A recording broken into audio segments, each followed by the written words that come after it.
Esther chapter 5.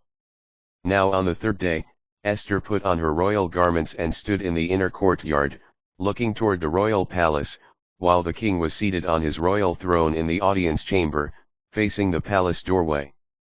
When he saw Queen Esther standing in the courtyard, she won his favor and he extended toward her the golden scepter he held. She came up to him, and touched the top of the scepter. Then the king said to her, "What is it, Queen Esther? What is your request? Even if it is half of my kingdom, it shall be granted you." Esther replied, "If it please your majesty, come today with Haman to a banquet I have prepared."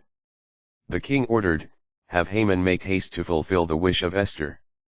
Haman's downfall. First banquet of Esther. So the king went with Haman to the banquet Esther had prepared.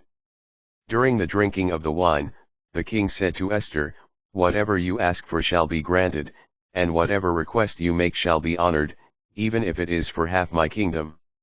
Esther replied, "This is my petition and request. If I have found favor with the king and if it pleases your majesty to grant my petition and honor my request, let the king come with Haman tomorrow to a banquet I will prepare, and tomorrow I will do as the king asks." Haman's plot against Mordecai. That day Haman left happy and in good spirits. But when he saw that Mordecai at the royal gate did not rise, and showed no fear of him, he was filled with anger toward him.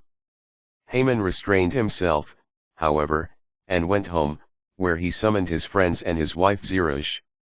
He recounted the greatness of his riches, the large number of his sons, and how the king had promoted him and placed him above the officials and royal servants.